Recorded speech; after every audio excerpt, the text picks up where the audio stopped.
This is episode 3, surprisingly, of the Coffee House podcast. On my left is the one, the only Mellow Coffee. I am Treehouse.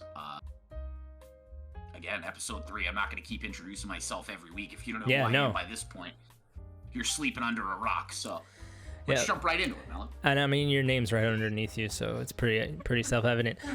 Yeah.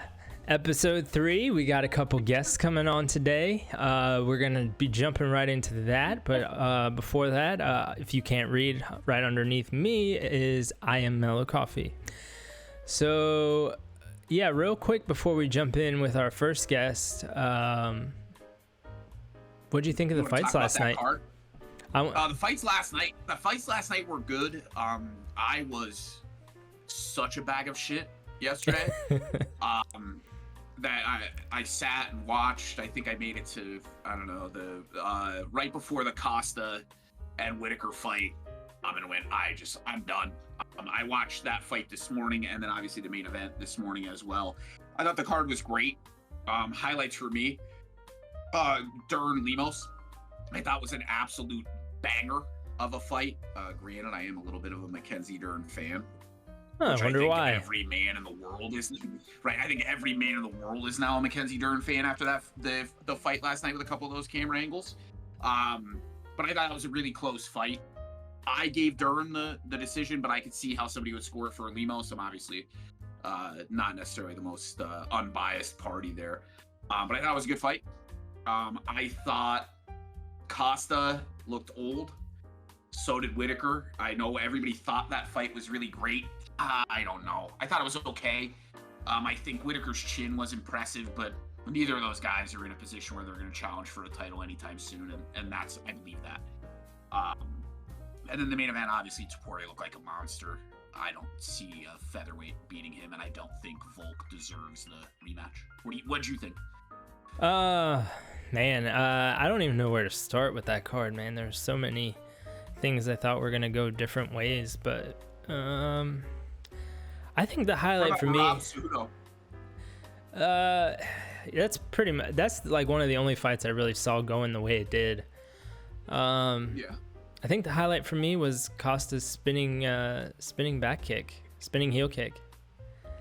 Yeah, which was a really nice, definitely a great kick, and it landed on the button, and Whitaker ate it and kept walking forward. I mean, that's a kick that puts 99.8% of the population of the world. I just did not expect that out of Paulo Costa, if I'm being honest, but there we are. So, all right, before we get into too much detail about it, let's go ahead and bring Crooks on.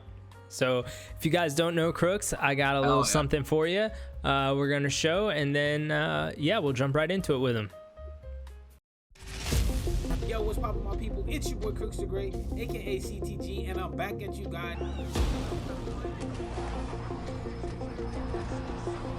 Bro, get up.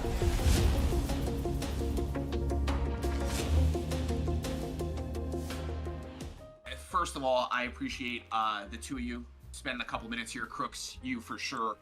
One of the, in my opinion, probably most consistent, most knowledgeable dudes that plays this game and makes content. So it's a pleasure to have you on, and we do really appreciate you coming out, man. Thank you so much.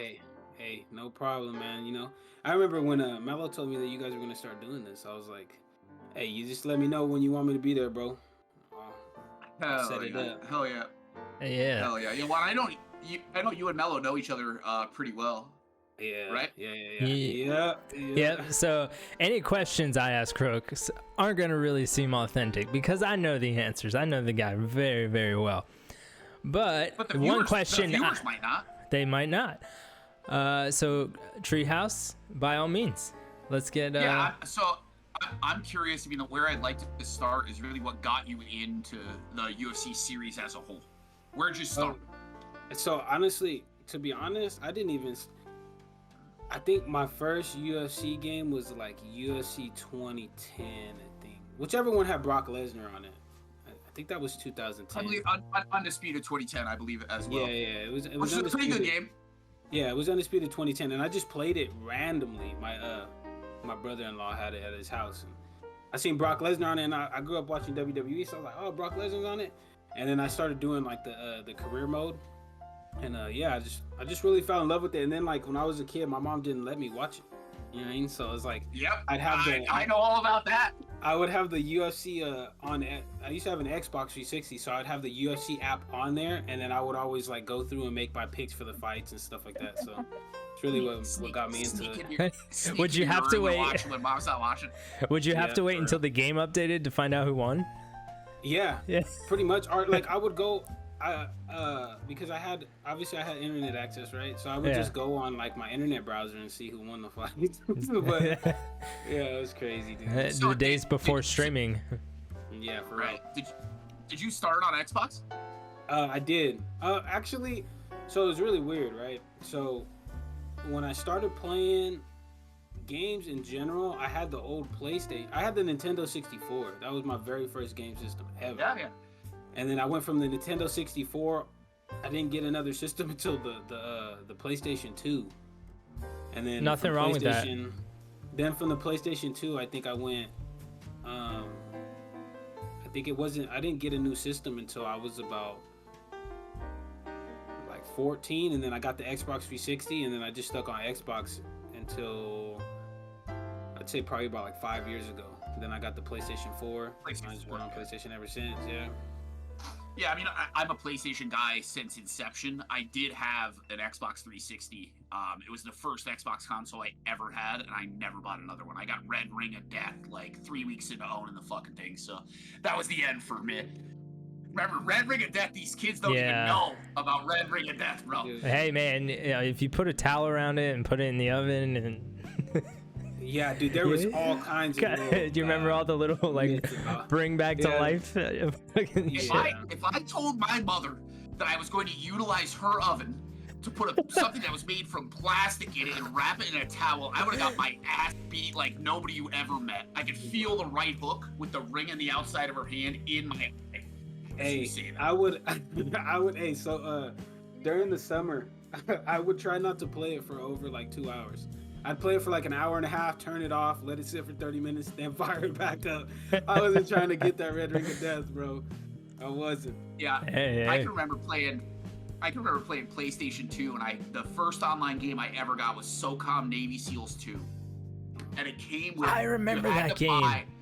Do you remember the extender that you had to buy to hook it up to the internet? To get the Ethernet? Into the back of your PlayStation? Correct. I do. And I plugged that shit into my phone line. We were probably getting like 1,000 ping because it was all. But it was like the most fun you've ever had. Yeah. And my mom would call on the phone, and I remember yelling upstairs, "Play SOCOM!" That's hilarious, bro. Dude, and the fucked up part. Crooks, if you gotta turn him down, I understand. Huh? If you gotta turn him down, I understand. Oh no, you're good. Am I loud? Are you loud? Really? Let me pull my ear up. I'm always loud. My girlfriend, it was funny, before you jumped on, my girlfriend's here for the next couple days, and I said, "Oh, babe, I gotta record this podcast." And she was like, "Okay, cool." She's reading her book on the couch, and like 2 minutes into me talking to Mellow, she grabs the blanket and goes right in my bedroom and shuts the door. I was like, "What are you doing?" She's like, "Well, you're fucking loud, dude. I love you, but you're fucking loud." Hey, my girl hates it. My girl hates it. Like when I be streaming, she'll sometimes pop in and I have to mute my mic, and she'll be like, "Look, I know you're streaming, but you need to be quiet." Like, hey, I know, trust me, I know how that goes. Right, like there's people watching. Like I know you don't understand. Yeah, I gotta sell myself. And that leads me to my next question. I mean, content creation. Obviously, you've been doing it for a minute, like probably 4 years at this point, right? No, actually, no. I've only been doing it for like 3 years, 2-3 years.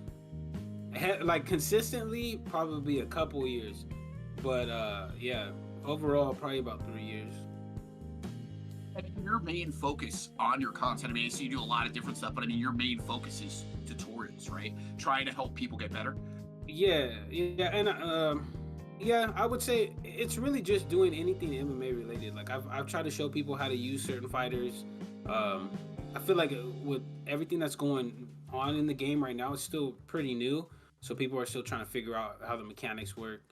And so, yeah, more tutorials and stuff like that for right now. But and you've been pretty vocal about the grappling, and I know you're not a big fan of it, and you like to pocket strike. I watched your last video talking about a couple things you don't like. I'll agree with you on a few points, right?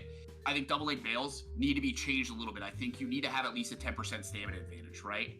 I don't think removing them from the game is a good idea, personally. What are your thoughts? So I just want them the way that they were in UFC 4. So in UFC 4, for those of you, the people that didn't play UFC 4 at the beginning, this isn't a new thing. Okay, so we had single leg bales in UFC 4, and they were bad. They were way more broken. They were way more broken. Yeah, they were broken. But they were just, you were able to shoot a takedown from a farther distance. Obviously, with double legs, you need to be kind of up close to get the double leg bale. So I'm thankful that they didn't make it on the single leg bale again. But no, they reverted it to, you needed to have like such a big stamina lead in order to get the bale. They basically removed it. Yeah, they basically, that a lot of people just really didn't. They weren't able to find the right timing to be able to do it, so people just stopped doing it in general. But I agree. I don't want the double leg bale to be taken out. I just feel like it's too easily accessible. I watched a fight, Effortless, who I know you have experience with and you actually submitted. But I watched him fight the other day, and I'm not kidding you. He shot double leg bales for 3 minutes straight. Yeah. And there was no penalty, and he could just do it over and over and over and over and over and over and over. And there's no like my whole thing with grappling, and I know you fought me, you understand, like, yeah, do I shoot double leg bales? Of course, I'm a grappler. I want to get you to the ground. But I try to at least mix it up in the sense where it's not like I could tell you factually, I've never shot double leg bales for any period straight, let alone 3 minutes. Like, it's ridiculous. So I agree with you that there needs to be a change. My concern as a grappler is regular takedowns. People keep talking about the setups. Like, I don't know. My striking is not good, but I've tried to set up takedowns. It is virtually impossible against a guy like you who understands how to defend them, or a high-level striker who has good takedown defense. I physically can't get you on the ground without a double leg bail or a clinch entry. It's the only way I can do it. Yeah. Well, you know, surprisingly to some people, this may surprise some people, I really don't hate the grappling. I don't. I learned my first thing that I became elite at was grappling. Shout out to T4H. You were very good, and you were. I remember you from UFC 4. You were a high level. You were a high level grappler and a high level striker. I feel like this game you kind of pulled back a little bit, and your grappling is not at the level that it was, which is surprising to me. Well, no, it didn't change much. I mean, I don't really. I've never had an issue with the grappling. I like grappling. If you guys fight me offline, and if you fight me offline, you're gonna see that I grapple. I do grapple quite a bit offline, but online, you know, a lot of people don't want. And it's like when you tune into somebody's stream and they're just double leg bailing people. It's like, come on now, we didn't come to see you grapple, you know. But well, no, so I know, and people aren't coming to see me strike, so it's the same thing. Like, which I completely get. You made your name on being the best pocket striker in the world, and I would argue that you still are. So, but I don't mind the grappling in general. I love grappling. I love being a good defense. My defensive grappling is probably my best attribute. My offensive grappling is pretty good. It's decent. I can hold people down. I can get subs, get damage off of. But I just don't like the accessibility and how easy it is for people to game plan around double leg bails. Clinches, obviously, you know, clinch. They're bad. I feel like eliminating. I feel like eliminating double leg bails is just gonna.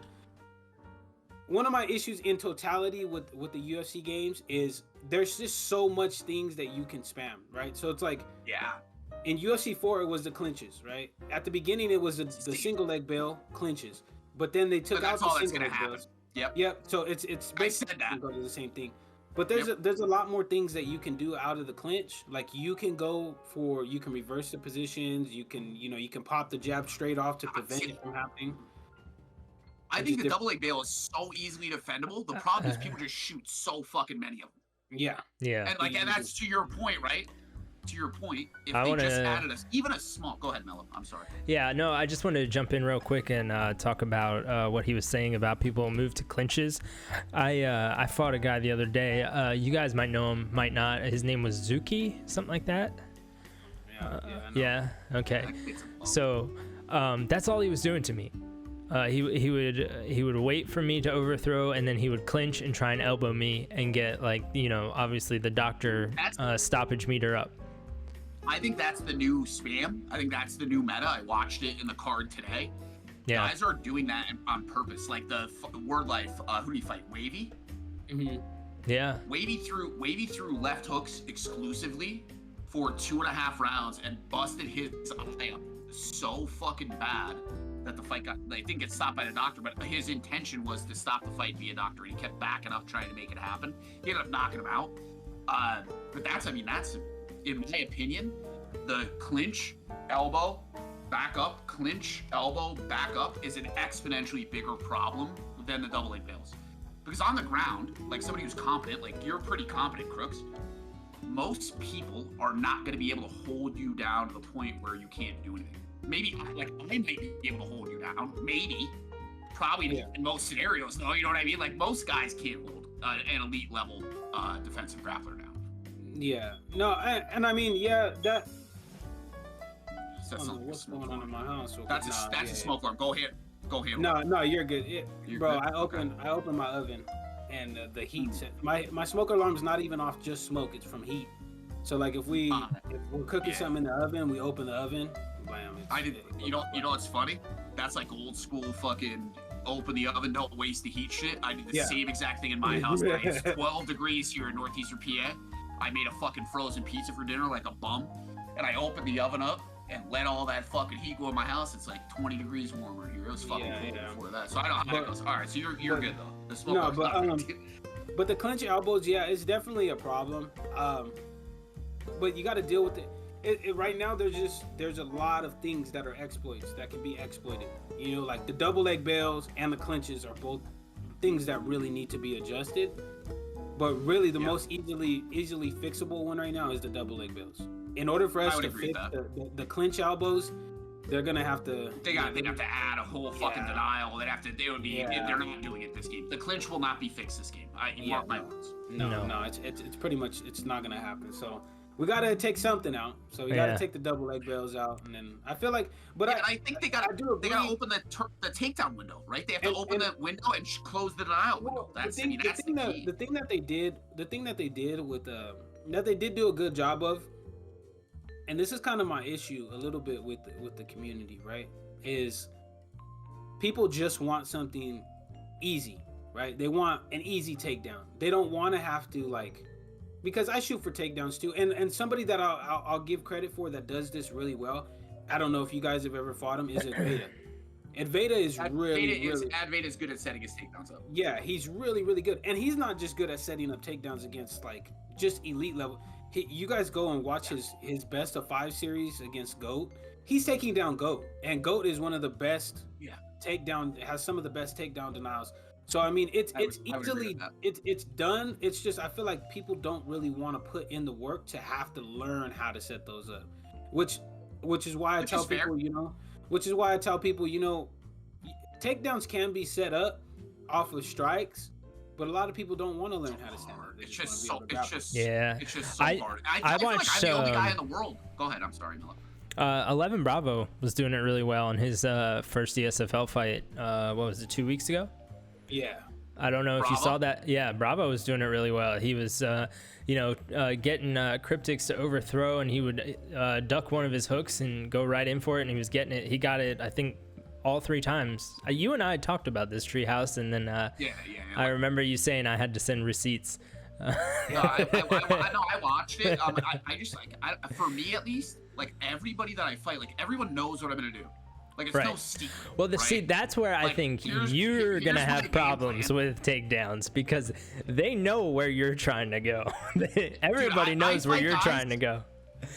And this is no bullshit. I fight guys on ranked who legitimately back up the entire fight. Every time I get close, they want to me. If I start to slip, because I like that slip clinch a lot, I think I have probably one of the best slip clinches in the world right now, where I can slip my head off a jab, clinch you, get directly into over-under, pull you, flip you to mount, and then get you where I want you.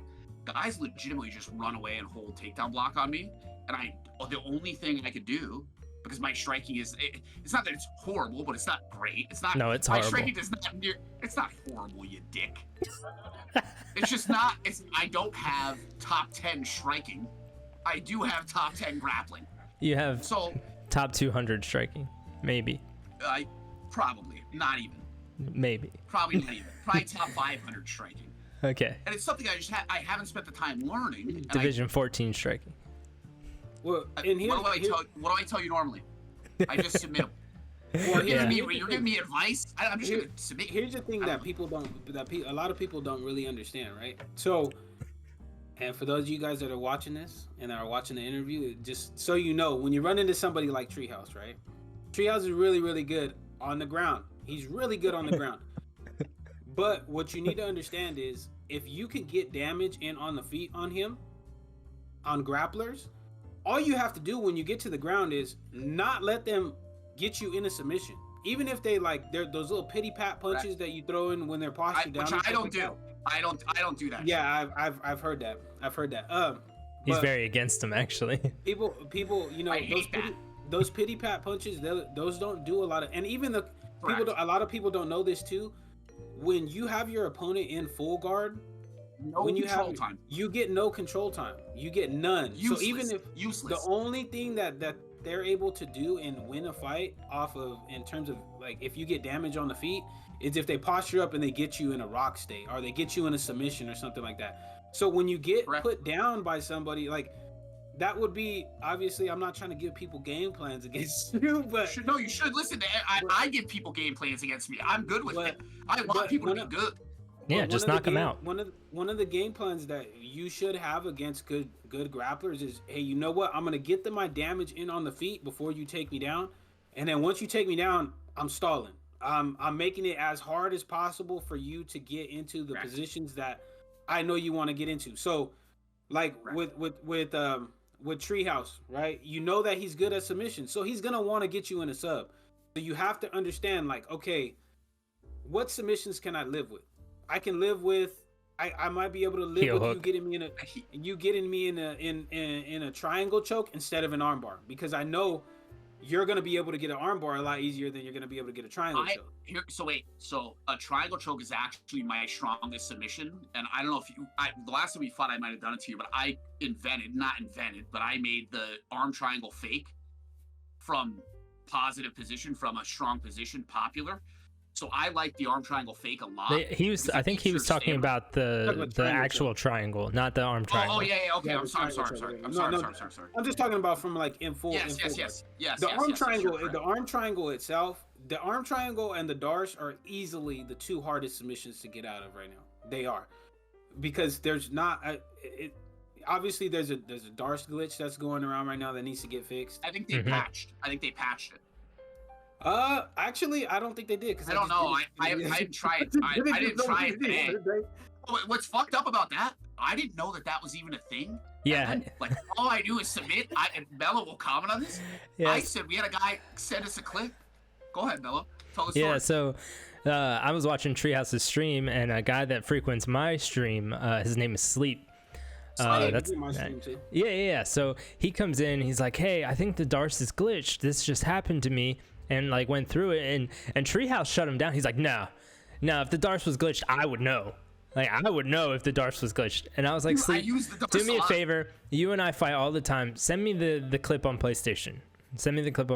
So he sends it to me, and I look at it. I'm like, I mean, it looks like it was quick, but again, like, without seeing Sleep's input, like, I can't tell like if he denied it or not or anything like that. So I send it to Treehouse. He looks at it. He's like, yeah, there's something going on there, but I can't tell without seeing his input. But it did look like the guy locked it up like abnormally quick. And then it was a couple days later, in the chat of Hit Squad, everybody starts posting this video that Nas put out. I wouldn't even have said his name, but okay. Yeah, I didn't really want to. Maybe I'll bleep it out with the censor button. Here's the thing with that, and it's like Mello texted me that clip too, and that's where I learned about it from.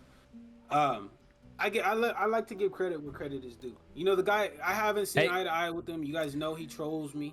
He has trolled me before. The Hey, dude hey, made hey. a That's what he 30-minute. does, though. That's like, Let me just back it up. 30-minute long video on me, bro. But, Before I you go watched into it. the credit where credit is due, okay? Yes, he may have brought it to light, but why did he bring it to light? Why do you need to tell everybody about it? Okay? I feel it. Okay? He's a disruptor. No credit due He thinks there. He's a disruptor, and you're not disrupting anything. Yeah. The only thing you're disrupting is you're telling everybody how to do it. So now, guess what? Everybody's on rank doing fucking darts chokes. Yeah. Well, and I don't respect anybody that takes time out of their day to come and watch a person who streams that is not intending to watch them because they enjoy it. If you're spending your time in your life watching someone you don't enjoy just so you could fucking troll them or beat them or whatever, like that bullshit clout chase thing that people do, I think it's fucking weird. Like, let's be honest with one another for a minute. How many people in the world are possibly going to be able to make a sustainable living with no health insurance playing this game exclusively on YouTube? Realistically, how fucking many people? Do you have kids? How much money would you have to make to do YouTube exclusively to replace your full-time job, and then factor that out, and how long will that take? Like, I don't know, man. I mean, I don't respect it's definitely the approach. it's I don't doable. respect that. It's doable, but not solely with UFC 5. You're gonna have to do other content. You're gonna have to Like branch what? out. You're gonna have to, cover actual UFC events. You're gonna have to, like Crooks is doing right now. He's covering wrestling also. He's made mention of covering other sports. You're gonna have to do a little bit of variety. You're not gonna be able to solely do UFC. I don't think. Well, no. Well, in terms of video gaming, I'll say it like this, because I got into content creating because of Prioxis, and Prioxis did it just purely off UFC, but Correct. that wasn't this game. During 2020 though. During 2020 though. Yeah. Well. Well, he actually started. Prioxis started streaming in UFC 3, so this is way before COVID had even. But he blew up. He blew up during COVID. But you got to understand too, and that's All kind of respect where to him, he grinded it out. That's kind of the issue with him, is where you got to take into account Pride got a push from Marshall, and Marshall really pushed Prize, and Marshall already had like over 300,000 subs. So when you have somebody that's pushing you a little bit, you're gonna gain more traction more quickly than a lot of the people that are starting off now. But no, I mean with Nas, like, even when he made that video about me, there's a reason why I've never made content with that guy. And like, Has anyone? Yeah, there have been Pride made content. TikTok. Pride did a thing, and yeah, but like, I feel like whoever I associate myself with is how people are gonna perceive me. That's how public persona is. So like, if I associate myself with with a spammer, like, that's why I don't really mess with Effortless, right? Because he's known for being a spammer. But you're not a. You're not. I know I'm not. I am known as one, but I'm not one. I know I am. But yeah, but like, and that's what I try to give people advice on too. Like, don't do content with people just to get views. And like, obviously, easily it would be easy for me to hit up Nas and be like, hey, you know what? Let me have you on my podcast, or like, hey, let me do a video with you. Like, it'll get the clout. But I don't want that. I don't want people to have my name associated with them. Hey, all right. And I can appreciate that. Yeah. So, something I wanted to bring Crooks on to talk about. Hopefully, he watched some of it. Today's ESFL event. Oh, man. Yeah. Look, we don't have to get into any teammate fights. We don't have to get into any teammate fights. Just overall, what'd you think of the event? I'll let you go first, Treehouse. Go ahead. I mean, I thought the event was okay. I would never speak ill of Dark, because I have a lot of respect for every guy that's in the camp. A lot of guys that I have a tremendous amount of respect for, guys like Romero and Host Ninja and Crooks and Word Life even. I have a tremendous amount of respect for. Okay, Young Butter. I'm shocked at the results of the last two cards. I think the Papa Dog one was pure robbery. I don't know how he lost that fight, but I would agree with that. I think Doc just isn't work in the game like he worked for. I think he's just at a point in his life, and I talk to Doc not regularly, but every once in a while. I think he's just at a point in his life where the game isn't important to him, and he's doing other shit, and he shows up and fights, and that's it. And I think it's been shown. I do agree. We had today, but we had a teammate fight today too, so yeah. Well, in terms of the Papa Doc fight, like at best, I think honestly, I think it should have been a draw. Should have been a draw. I could see how he lost the first round and the second round, because if you go back and look at the stats, because they actually posted it up in our chat. He got stunned twice, and yes, he got a knockdown there at the end of the round, but that doesn't necessarily. You can argue like, does one body rock and one knockdown make up for 2 stuns? But really, the third round should have been a 10-8. So it really should have been a draw. I would agree. Yeah. It really should have been a draw. In terms of my other teammates, Host and Word Life, I mean, it bothered me because I know I sparred both of those guys. And they're high level guys. I know, and that's not Host Ninja. And that's the thing is like, I don't. That's not. It's, I think more of it is like, how do we get that to translate from the spars that we're doing, and we're giving them? Why isn't it? And it's simple. It's what I tell people all the time in Treehouse. You know this, Mellow. We've all fought in the ESFL. We all know this. It's different. It's different, bro. When you're locked in and you know it's crunch time, bro. When that heart's beating, your blood's going to your thumbs, and you're slowing. Everything slows down. Your hands get a little numb. Yeah, and check this out. I got a story for you guys, right? When I was in dark when Romero went to the ESFL Live tournament in Vegas, right? And his first match was against Zayev. His first fight was against Zayev, and he played really out of character. And I hit him up. I'm like, hey, bro, what's going on? You're playing a little bit different. Weird.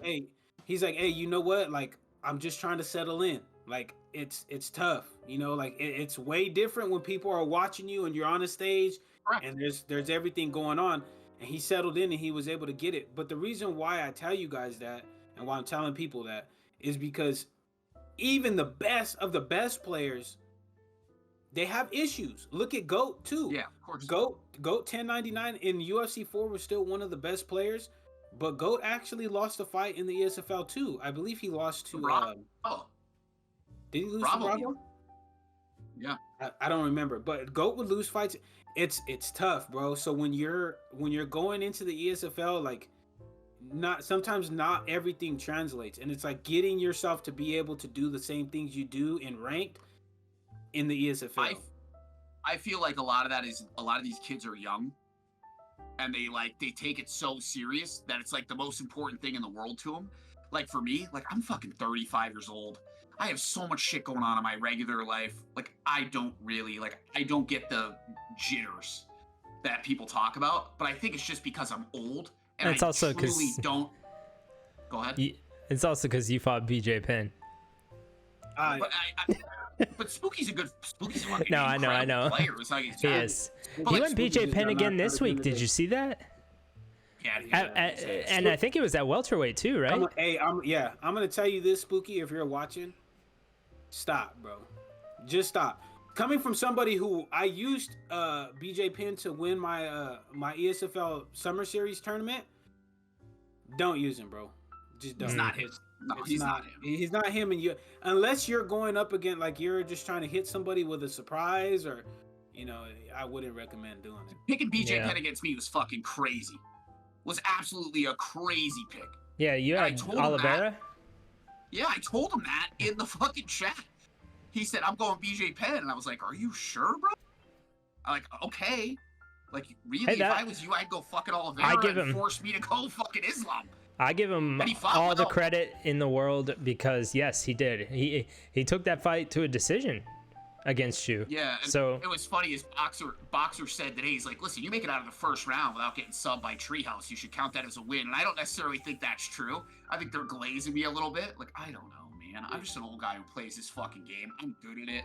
I would never say that I'm not good at it, but I don't know. To say that. But the card today was okay.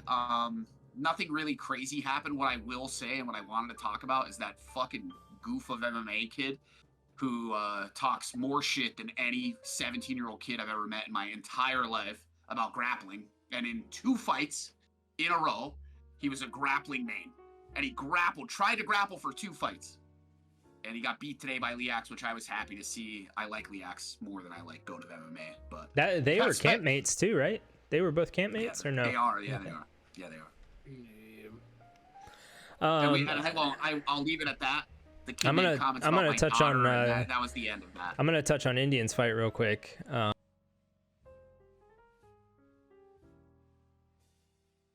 Okay, so all right, so Indian's fight. None of us know what the fuck he's doing. So he had asked me to look at his opponent when the card was posted, and I saw it was Lemur. So I went back to the card he fought on before, and I was watching what he was doing. He picked Charles Oliveira, same pick he did this week. And so what I saw immediately is that he didn't want to be on the ground.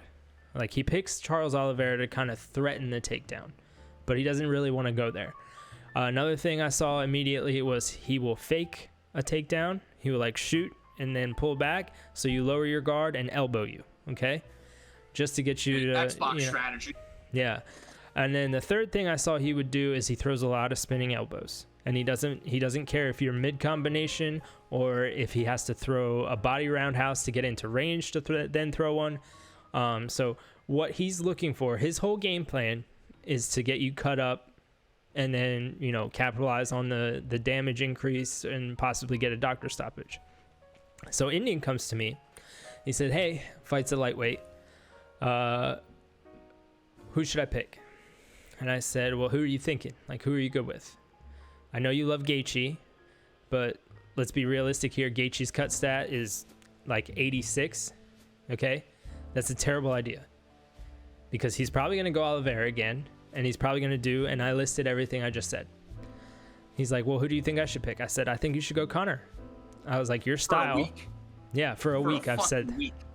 I think you should go Conor because your style, you thrive on getting that early damage and then having somebody on the back foot trying to constantly guess what you're doing. And then you throw these high damage moves that somebody essentially has to guess what you're going to do, including the Rolling Thunder, which Conor also has, including that jumping switch kick.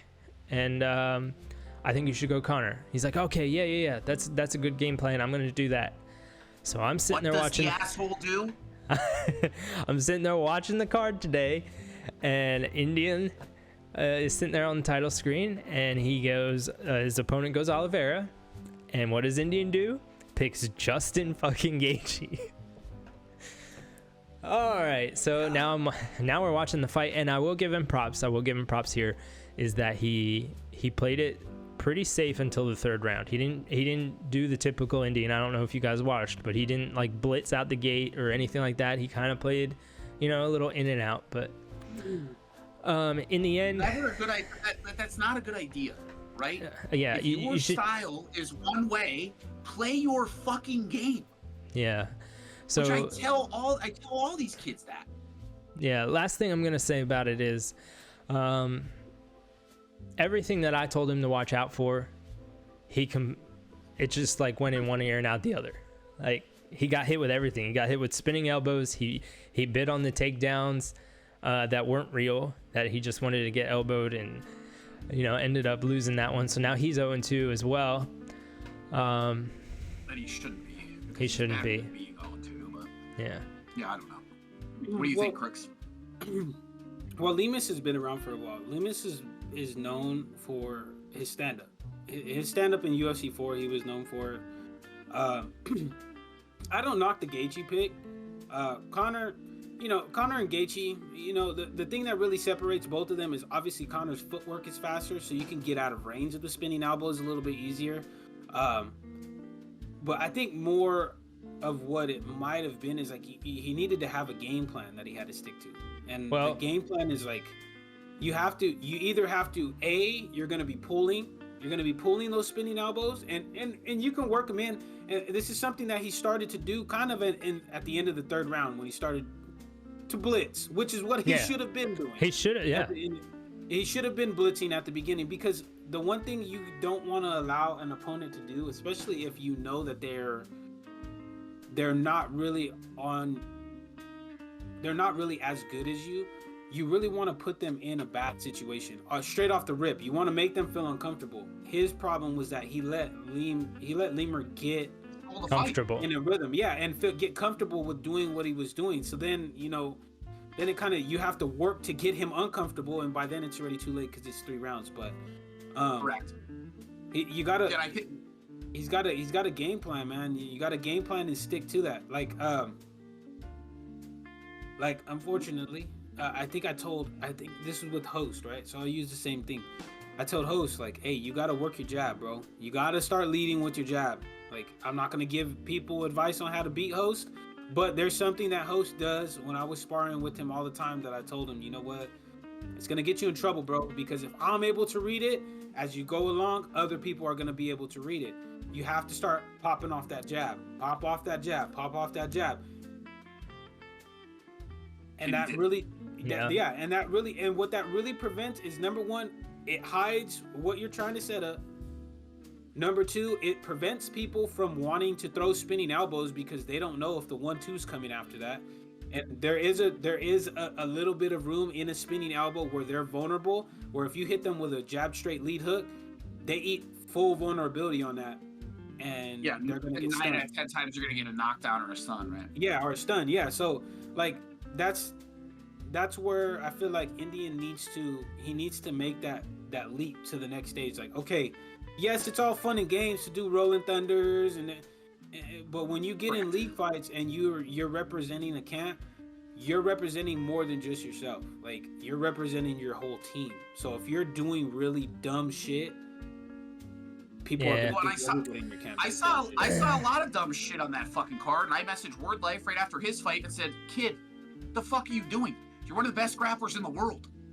You and I we go a best of 5. We grapple the entire time. You probably take 3 off me. Why the fuck are you picking Izzy? You're not a striker." Wait, who? Word Life. Oh. And he messaged me back and he goes, "Yeah, you're right, man. For fuck's sake. I let my ego get the best of me." And it's like, I wasn't saying he's bad at striking, because he's not. But he's really a grappler.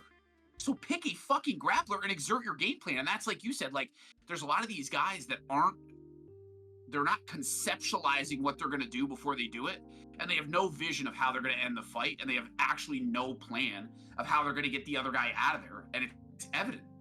Like, I go into every fight, I have the same exact game plan. I'm going to pick a grappler, I'm going to take you down, I'm going to hold you down, I'm going to get mount, I'm going to find a sub, and I'm going to win the fight. And that's my game plan, right? And that's how I go into every fight. And a lot of these guys just don't have the, like you said, they don't have the game planning experience, I guess. And they're just kind of willy-nilly. I think there were a couple guys we saw that have to, and Thunder is certainly one of them. Real quick before we let Crooks go, I just want to throw in there that Connor's cut stat is like 94. But anyway. What Justin Gaethje, the one thing about Justin Gaethje is he's built for wars. So I mean, like, his chin and his recovery is a lot better than Connor's. That's fair. And he's a pressure. He fits what Indian wants to do perfectly. Indian just needs to game plan on those opponents that he's fighting. So if he knows, hey, you know what, I might get hit with a spinning elbow, let me game plan around that. Pop my jab off, step out, leg kick, pop the jab off, step. And sometimes it could be really simple. Like, you don't know about, like, if he comes out right, he's pulling the spin elbow, he hits him with a lead elbow. Bam, you're getting damaged. Or what you could do is throw a jab, back out when you feel like the spinning elbow is coming, start to chop at those legs, because we know Lemus is going to go backwards, right? That's a great point. Yeah, he's going to go backwards, kick at those legs, force him to switch into southpaw, then see if he can hit those inputs for the spinning elbow in a switch stance. Those are like those little small things that people don't really pay attention to. And like, I did that to Ed Parker in UFC 4. I chopped at his legs in our summer series tournaments and in our tournament for TMA Prezi. I chopped at his legs, chopped them. All right, cool. You want to fight in southpaw, which is where Connor is at. All right, I'm gonna chop out that lead leg, get you to switch into orthodox, and see if you can throw those same combinations in orthodox that you throw in southpaw. And he couldn't do it. All of a sudden, those Tekken combos that you memorized don't work because the button input's backwards. Facts. It's crazy. It's crazy Really? how that works. It's crazy how that works. It's all, and this is why I tell people it's all up here, bro. You need to be right up here in order to do good. Brother, I've been telling people the same thing. And that's why my grappling is as good as it is, because I'm thinking about what you're going to do before you do it. I know where you're going before you're going there. See, striking is no different. So like you said, if you could get somebody on that back foot and get them to switch stance, most of these guys, 95% of the guys that play this game at a high level only understand one stance and can only throw combos out of one stance. Yeah. Most guys. And then when you understand too, like with what you were just saying right now, like, you know what somebody's going to do, right? So then if they switch up from doing what you think they're going to do, it makes it that much harder for you to do what you want to do. So, like, that's what I'm saying, man. It's all chess. It's all chess. This game played at a high level with guys that actually understand most aspects of the game is pure chess. And that's why it's fun. And that's why we all like it. Mm-hmm. It's not... and I think, and you mentioned this a little bit, and I know you're crunched on time, so I'll keep it quick, but I noticed that a lot of guys that complain, they're not actually complaining about anything that's real. They're just complaining about something they lost to that isn't they don't understand. Exploitative. Right. They have no idea why it happened because they're not thinking on that level, and they just want to get in the fight and hit the buttons they know to hit, and they don't pay attention to what the other guy's doing. Yes. Even high-level guys. Stop spamming leg kicks, Crooks. But anyway. Hey, let me tell y'all something. If leg kicks did the damage that they were supposed to do and affect the fights like they do realistically, hey, let me tell you, them leg kicks, people they would be yelling at you. I'd be throwing the fuck at them. I love the leg kick in UFC 1 and 2. But anyway, guys. All right, but Crooks. Yeah. Go ahead. I know you're crunched on time. We're going to give you the outro you deserve. So, Crooks the Great, one of, like I said early in this podcast, one of the greatest content creators. If you guys aren't following him, which I'm sure you are, make sure you give the boy Crooks the Great a follow. He streams very regularly on YouTube, puts out high-level tutorials and content. Again, just a grade A guy. He's made his knowledge very evident here tonight, and we appreciate you coming on, man. Love to have you back again. Yeah. Thank you so much. And just so you guys know, if you're not already, his channel will be in the description of both, my channel, Treehouse's channel. So for some ungodly reason, if you don't know who this man is, go subscribe to him right now. Big facts. Hey, I appreciate you guys for having me, man. Hey, man, you take it easy. One question before you go. What? When do we see the Crooks the Great ESFL debut? When do we see it? After season 1, bro. I told Romero I'm taking season 1 off. I'm waiting to the super smart more patches to happen, and then I'll be there. All right, hit me.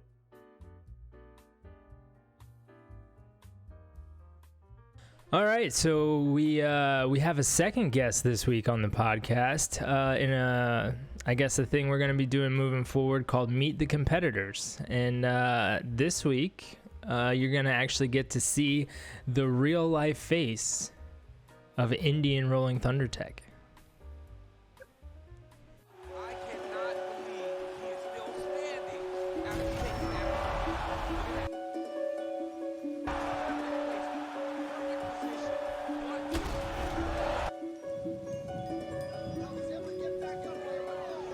Oh my.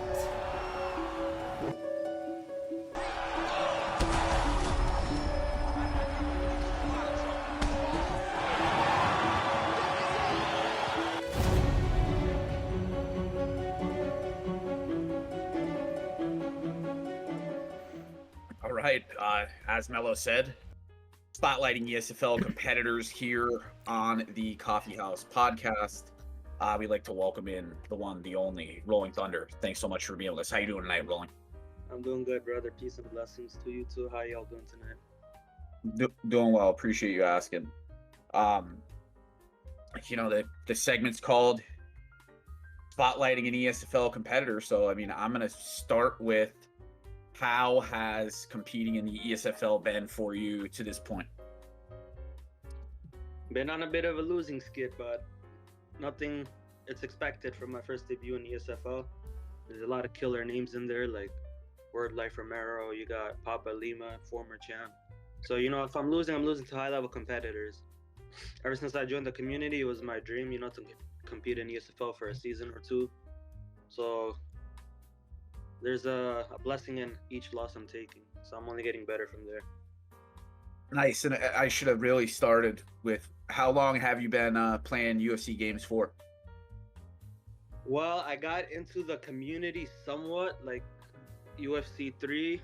I started watching GOAT, and I think it was and Romero, but I didn't really interact with the community. I'm a very private person. I didn't play ranked as much in UFC 3 here and there, but I made some splash in the community when I got into UFC 4. Prioxis, shout out them, Romero, Go, those three, they kind of taught me how to play the game and stuff. You know, big respect to those three. I just picked it up from there. You know, we all had our little rough patches with certain people in the community, but it's all love. And my dream was to compete in ESFL, win, hopefully win the title. If not, we're only here for a good time, not a long time. I got a question. What's that? When did you first realize that the Rolling Thunder was as powerful as it is? You know what's crazy? People think this Rolling Thunder is broken, but I need to reiterate something. The UFC 4 Rolling Thunder is 1,000 times worse because you only need to miss one kick and whiff, and that thing instantly KOs you. It's no block break. That would flash KO you. So compared to UFC 4, personally, I think this Rolling Thunder is nerfed.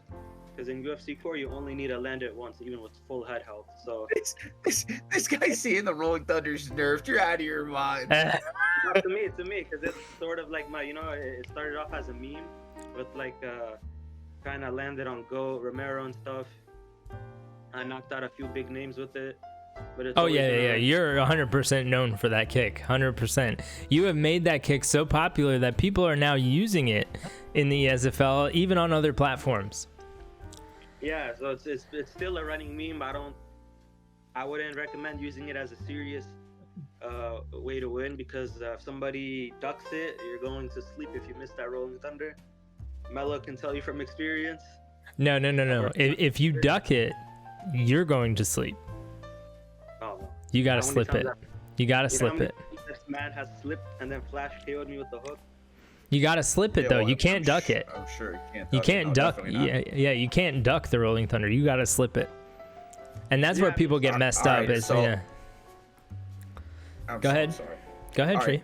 All right, so you're on a rough patch in the ESFL. There's no secret about it. I'm not talking shit. You know, it's all love. 2 rough weeks in a row. What's next for you?